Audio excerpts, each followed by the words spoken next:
Hello BSc second year student, कैसे हैं आप सभी लोग। उम्मीद है आप लोग बहुत अच्छे होंगे। माय नेम इज़ आशीष गिरी। आज के इस वीडियो के अंदर हम स्टार्ट कर रहे हैं बीएससी सेकेंड ईयर जूलॉजी के 4th सेमेस्टर में आपका थ्योरेटिकल पेपर आता है gene technology, immunology and computational biology. Student, इस सेमेस्टर की ये पहली वीडियो है जिसके अंदर हम लोग डिस्कस करेंगे। इस सेमेस्टर के फर्स्ट यूनिट के अंदर आपका फर्स्ट चैप्टर आता है genetic engineering concept and recombinant DNA technology. तो आज के इस वीडियो के अंदर हम लोग जो टॉपिक कवर करेंगे वो है रिकॉम्बिनेंट डीएनए टेक्नोलॉजी का part 1। Right, recombinant DNA technology के और भी पार्ट में डिस्कस करूंगा क्योंकि ये टॉपिक मोस्ट इंपॉर्टेंट है, एग्जाम पेपर में लॉन्ग क्वेश्चन में पूछा जाता है। तो रिकॉम्बिनेंट डीएनए टेक्नोलॉजी के अंदर जितने भी इंपॉर्टेंट पॉइंट्स आते हैं, कौन कौन से पॉइंट से क्वेश्चन बनता है एग्जाम पेपर में, उसके बारे में भी हम डिस्कस करेंगे। राइट, आज की इस वीडियो के अंदर ये जो हम पार्ट 1 डिस्कस कर रहे हैं, इस पार्ट 1 से किस प्रकार से क्वेश्चन बन सकता है। आपसे पूछा जा सकता है कि रिकॉम्बिनेंट डीएनए टेक्नोलॉजी क्या है, इस टेक्निक का विकास किन खोजों के योगदान या सहयोग से संभव हो सका। लेकिन जनरली एग्जाम पेपर में क्वेश्चन ऐसे नहीं आता है।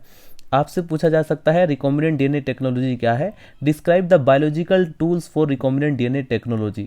यानी कि रिकॉम्बिनेंट डीएनए टेक्नोलॉजी के अंदर जो बायोलॉजिकल टूल्स यूज होते हैं उसके बारे में, या फिर डायरेक्टली आपसे पूछा जाएगा mechanism of recombinant DNA technology, यानी रिकॉम्बिनेंट डीएनए टेक्नोलॉजी का मैकेनिज्म क्या है। लेकिन एक जो कॉमन इंपॉर्टेंट पॉइंट रहता है वो है कि रिकॉम्बिनेंट डीएनए टेक्नोलॉजी क्या है, ये हमेशा से ही क्वेश्चन के अंदर बना रहता है। राइट, सो स्टूडेंट, वीडियो को स्टार्ट करने से पहले मैं आपसे बोल देता हूं कि अगर आप लोग चाहते हैं, क्योंकि अब आप लोग एंटर कर चुके हैं जेनेटिक इंजीनियरिंग के अंदर, जेनेटिक इंजीनियरिंग को समझने का जो मेन इंपॉर्टेंट पॉइंट है वो ये है कि आपको डीएनए की स्ट्रक्चर समझ में आनी चाहिए। अगर आपको डीएनए की स्ट्रक्चर का बेसिक नहीं पता है तो ये वीडियो आपके लिए नहीं है, क्योंकि सबसे पहले आपको समझना पड़ेगा डीएनए की स्ट्रक्चर के बारे में, तभी आप लोग जेनेटिक इंजीनियरिंग के अंदर एंटर करेंगे और उसके एक एक पॉइंट को समझ सकेंगे। लेकिन यदि आपको डीएनए की स्ट्रक्चर का अच्छी तरह से पता है, बेसिक्स आपका कवर है, तो डेफिनेटली जेनेटिक इंजीनियरिंग बहुत ज़्यादा इंटरेस्टिंग टॉपिक है। इवन अभी आप बीएससी कर रहे हैं ना, आगे चल कर के आप एमएससी जेनेटिक इंजीनियरिंग से करने लग जाएंगे, इतना ज़्यादा इंटरेस्टिंग टॉपिक रहता है। तो चलिए दोस्तों, वीडियो को स्टार्ट करते हैं। यदि आप बीएससी के कॉन्सेप्ट को हिंदी में समझना चाहते हैं तो आप इस चैनल से जुड़ सकते हैं। आइए समझते हैं कि रिकॉम्बिनेंट डीएनए टेक्नोलॉजी बेसिकली क्या होता है। रिकॉम्बिनेंट डीएनए टेक्नोलॉजी के द्वारा किसी जीव के डीएनए का एक खंड निकाल करके उसी या किसी अन्य जाति के जीव के डीएनए से जोड़ा जाता है। लेट मी रिपीट अगेन ताकि आप लोग अच्छी तरह से समझ पाए। ध्यान रखना, किसी भी जीव के डीएनए का एक खंड हमने निकाला और फिर उसी ही या किसी अन्य जाति के जीव के डीएनए से हमने जोड़ दिया। इस टेक्निक को हम कहते हैं जेनेटिक इंजीनियरिंग। रिकॉम्बिनेंट डीएनए को हम लोग क्या बोलेंगे, हेट्रोलोगस डीएनए, तथा इस प्रकार के जो जीन है उसको हम क्या बोलेंगे, काइमेरिक जीन। इतनी बात आपको समझ में आ गई। अगर आपको थोड़ी बहुत डाउट है तो डोंट वरी, धीरे धीरे जैसे जैसे मैं रिकॉम्बिनेंट डीएनए टेक्नोलॉजी के ऊपर वीडियोस बनाता रहूँगा, जेनेटिक इंजीनियरिंग के ऊपर और भी बहुत सारी वीडियोस आएंगी, आपको प्रॉपर तरीके से समझ में आ जाएगा। इसके अलावा स्टूडेंट, अगर आपको थोड़ा इंग्लिश में समझना है, इंग्लिश में नोट्स बनाने हैं, तो बायो बुक टैग पर जा करके आप लोग अच्छी तरह से समझ सकते हैं, क्योंकि वहां पर मैंने बहुत ही बेसिक से सब कुछ कवर किया हुआ है। अब हम डिस्कस करते हैं discoveries responsible for recombinant DNA technology, यानी कि रिकॉम्बिनेंट डीएनए टेक्नोलॉजी के लिए कौन कौन सी डिस्कवरीज रिस्पॉन्सिबल हुई। देखिए, इसमें सबसे पहले नंबर पर आता है डीएनए का डीनेचुरेशन और रीनेचुरेशन। डीएनए की प्रकृति कैसी है, वो डीनेचुरेट भी हो जाता है और रीनेचुरेशन भी उसका हो जाता है। अभी हम उसके बारे में डिस्कस करेंगे, don't worry. Number second point क्या है, कोशिका के बाहर यानी कि विट्रो में जीन का कृत्रिम संश्लेषण, यानी जीन का आर्टिफिशियल सिंथेसिस, ये भी एक बड़ी खोज थी और ये भी रिस्पॉन्सिबल है रिकॉम्बिनेंट डीएनए टेक्नोलॉजी के लिए। तीसरी जो डिस्कवरी है वो है रिस्ट्रिक्शन एंडोन्यूक्लियस या रिस्ट्रिक्शन एंजाइम की खोज। ये भी एक बहुत बड़ा रिवॉल्यूशन लेकर आई रिकॉम्बिनेंट डीएनए टेक्नोलॉजी के अंदर। इसके बाद नंबर 4 पर आता है जीन स्प्लाइसिंग या जीन क्लोनिंग जो टेक्निक होती है। इन टेक्निक के विकास की वजह से जो हमारा रिकॉम्बिनेंट डीएनए टेक्नोलॉजी है ये और भी ज़्यादा मजबूत हो गया। ठीक है, तो ये 4 ऐसी डिस्कवरीज हैं जो कि रिस्पॉन्सिबल है रिकॉम्बिनेंट डीएनए टेक्नोलॉजी के लिए। इन चारों डिस्कवरीज में से जो पहली डिस्कवरी हमने डिस्कस किया था, denaturation and renaturation of DNA. आइए समझते हैं कि डीनेचुरेशन और रीनेचुरेशन क्या होता है डीएनए का। तो देखिए स्टूडेंट, डीएनए के तापमान से इसके जो स्ट्रैंड्स होते हैं, आप लोगों ने देखा होगा कि डीएनए जो होता है इसमें 2 स्ट्रैंड्स होते हैं, तो इन दोनों स्ट्रैंड्स के बीच में नाइट्रोजिनस बेसिस के हाइड्रोजन बॉन्ड टूट जाते हैं, जिससे कि इसके दोनों जो स्ट्रैंड्स होते हैं एक दूसरे से वो सेपरेट हो जाते हैं।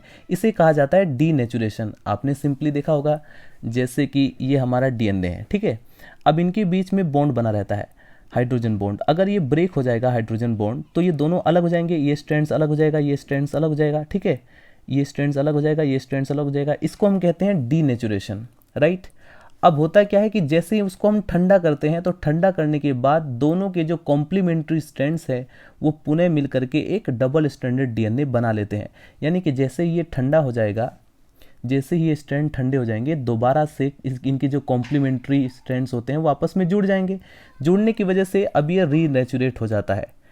जब इसके कॉम्प्लीमेंट्री स्ट्रैंड्स पुनः मिल करके जुड़ जाते हैं तो ये दोबारा से डबल स्ट्रैंडेड डीएनए बन जाता है।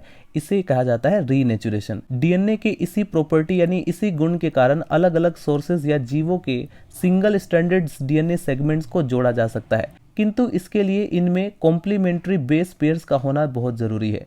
इस प्रक्रिया को एनियलिंग भी कहते हैं, राइट। एनियलिंग एक मोस्ट इंपॉर्टेंट पॉइंट है, 2 नंबर में शॉर्ट क्वेश्चन में आपसे पूछा जा सकता है। तो एनियलिंग क्या होता है इसके बारे में आप लोग आगे वाली वीडियोस के अंदर और भी डीपली तरीके से समझ पाएंगे। रिकॉम्बिनेंट डीएनए टेक्नोलॉजी के अंदर नंबर 2 डिस्कवरी है आर्टिफिशियल सिंथेसिस ऑफ जीन, यानी जीन का कृत्रिम संश्लेषण। डॉक्टर हरगोविंद खुराना 1972 ने एक कृत्रिम जीन टायरोसिन टीआरएनए का कोशिका के बाहर यानी टेस्ट ट्यूब इन विट्रो में संश्लेषण करने में सफलता पाई। यह कोशिका के अंदर सामान्य रूप से कार्य करने में समर्थ था। तो ये सबसे बड़ी खोज थी जो कि रिकॉम्बिनेंट डीएनए टेक्नोलॉजी के अंदर यूज होती है। नंबर 3 पर आता है रेस्ट्रिक्शन एंडोन्यूक्लियस और रेस्ट्रिक्शन एंजाइम्स की डिस्कवरी। रेस्ट्रिक्शन एंडोन्यूक्लियसेस ऐसे एंजाइम होते हैं जो कि डीएनए के विशिष्ट न्यूक्लियोटाइड यानी जो स्पेसिफिक न्यूक्लियोटाइड होते हैं उनके सीक्वेंस को पहचान करके सबसे पहले रिकॉग्नाइज करते हैं। उसके बाद डीएनए डबल हेलिक्स की इन विशिष्ट नियंत्रण स्थलों यानी कि जो रेस्ट्रिक्शन साइट होती हैं उसके समीप उसके पास क्लीव कर देते हैं, यानी कि उसको कट कर देते हैं। इस साइट को कहा जाता है टारगेट साइट, राइट। इस प्रकार के एंजाइम जो होते हैं वो बैक्टीरिया या जिसे हम जीवाणु भी कहते हैं उनसे प्राप्त किया जाता है, जो बैक्टीरियोफेज या जीवाणु भोजी के डीएनए के प्रवेश को रोक करके बैक्टीरिया को सुरक्षा प्रदान करते हैं। इसकी खोज जो है डब्ल्यू अर्बर ने 1962 में की थी। ये अगर आप लोग एमसीक्यूज में अगर आपके एग्जाम पेपर में क्वेश्चन पूछे जाते हैं तो ये आप लोग याद रखेंगे, डब्ल्यू अर्बर ने 1962 में की थी।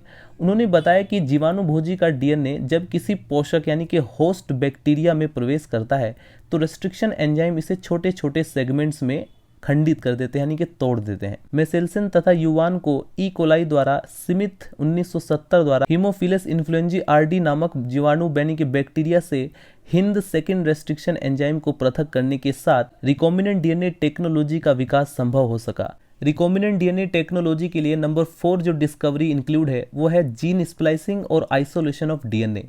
वांछित जीन या डीएनए के वियोजन का संश्लेषण के लिए उसकी तकनीकियों का विकास किया गया। ये निम्न प्रकार है। नंबर 1 नियंत्रण या रेस्ट्रिक्शन एंजाइम द्वारा डीएनए का खंडन करना, राइट, उसका विखंडन करना। जीन का क्रमिक संश्लेषण, इसके बाद कॉम्प्लीमेंट्री डीएनए का संश्लेषण। नंबर 1 क्या था? नियंत्रण या रेस्ट्रिक्शन एंजाइम द्वारा डीएनए का क्लीवेज यानी कि उसको कट करना या क्लीव करना। किसके द्वारा? By restriction enzyme. Restriction endonuclease enzyme की सहायता से यूकैरियोटिक जीनोम में डीएनए के आवश्यक खंडों को काटा जाता है।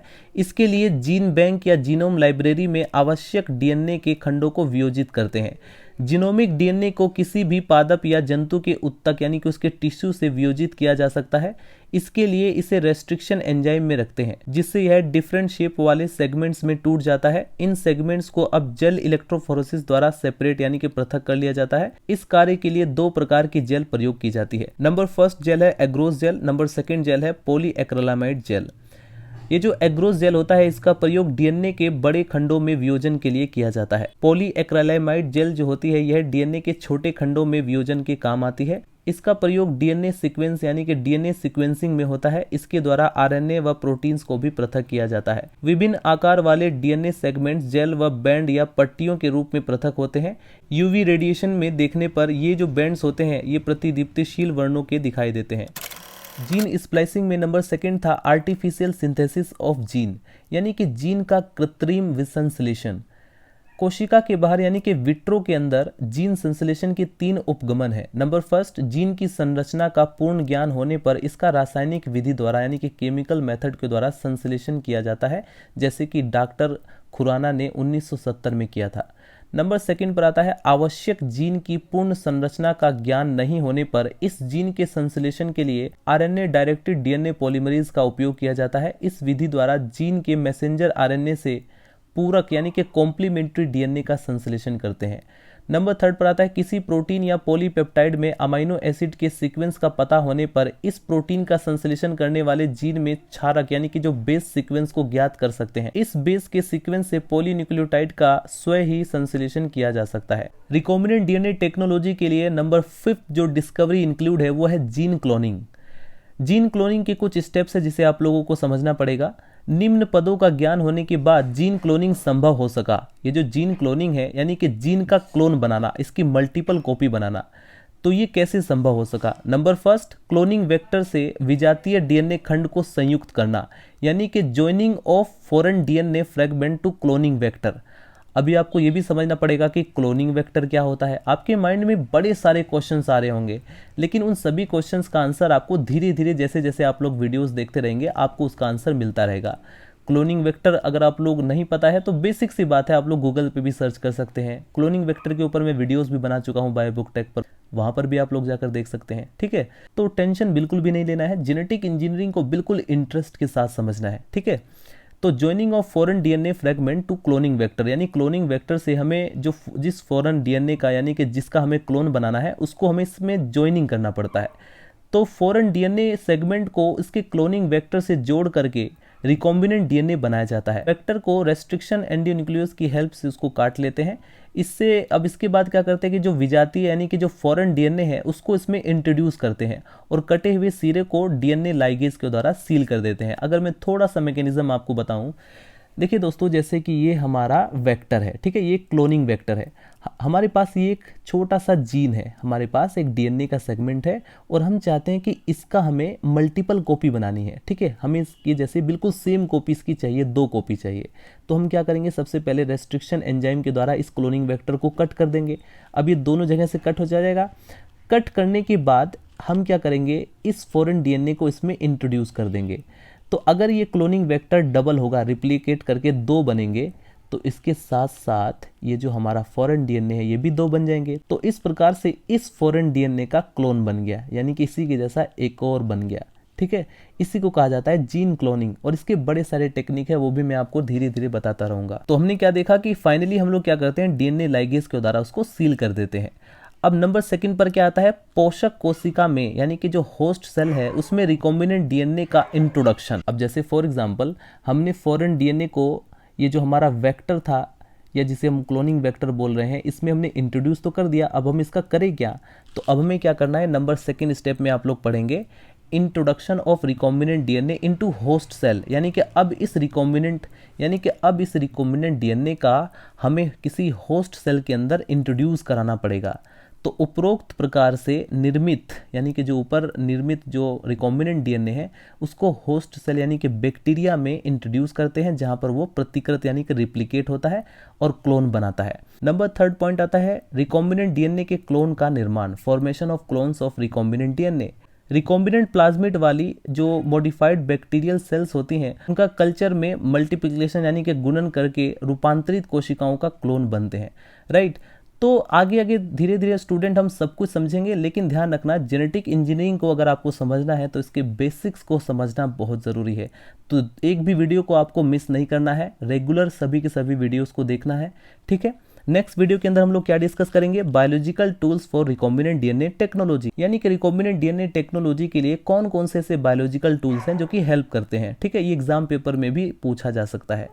सो स्टूडेंट, मिलते हैं नेक्स्ट वीडियो में। अगर आप लोग चाहते हैं कि 4th सेमेस्टर के रिगार्डेड में और भी वीडियोस बनाऊं तो प्लीज़ वीडियो को लाइक करें, चैनल को सब्सक्राइब कर दें और सपोर्ट करें। Thank you so much watching this video. Bye bye.